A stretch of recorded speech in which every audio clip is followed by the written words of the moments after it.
de la deuda. Vamos ahora a hablar con nuestra compañera Silvia Stang, que está en esta tarde, porque uno de los grandes temas, Silvia, tiene que ver con cuándo será la vuelta, el regreso del servicio doméstico.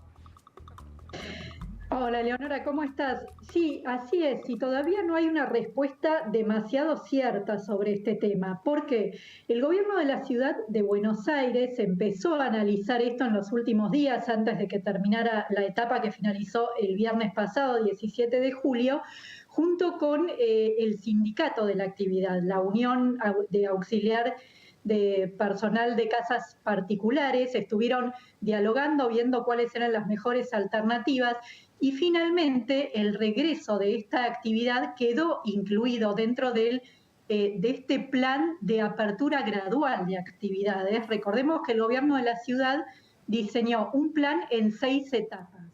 Ahora estamos en esta etapa que arrancó ayer y termina el día 3 de agosto, y luego vienen 5 más. En la etapa 3 estará el regreso de la actividad del servicio doméstico para residentes. Esto quiere decir solamente para las personas que trabajan y viven dentro de la capital federal.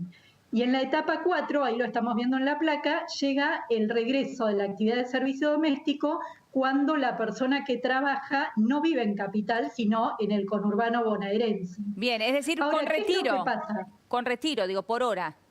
Sí, en realidad está previsto como una vuelta generalizada, sea con retiro o sin retiro, por hora o por jornada completa también dentro de un hogar.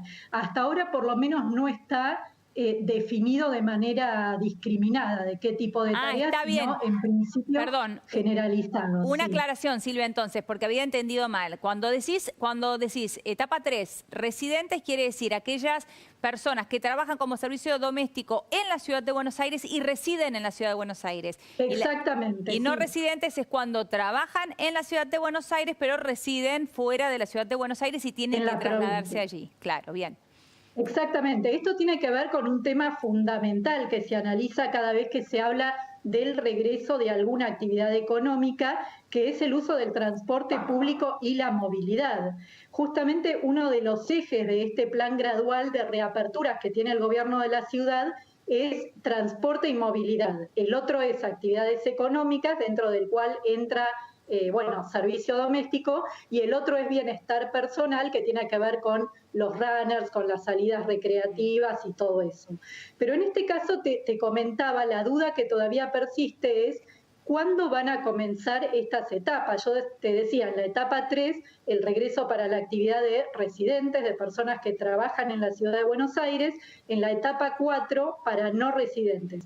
El problema es que eso está previsto dentro de ese cuadro de reapertura gradual, pero lo que no está determinado todavía es cuándo van a ser esas fechas. Claro. Y no lo vamos a saber, te diría, en las próximas 2 semanas. ¿Por qué? Porque los voceros del gobierno porteño lo que dicen es: esto va a depender de todas las variables que tienen que ver con la epidemia. Es decir, con la cantidad de contagios, con cómo vaya la curva, con la cantidad de camas ocupadas, y por lo tanto no podemos prever todavía ni siquiera cuándo va a comenzar realmente la segunda de estas etapas. A ver, si bien es un pequeño horizonte saber que está en los planes, lo cierto es que esto que vos marcás es importante, que todavía no se tenga fecha. Bueno, de alguna manera deja todo en veremos según los números y las cifras que se vayan moviendo en estos días. Silvia, muchísimas gracias. Buenas tardes. De nada, Leonora, hasta luego. Beso grande, hasta allí. Silvia Stang, y de aquí nos vamos con Inés Capdevila. Vamos a hablar de los temas internacionales y vamos a hablar específicamente, Inés, de la Unión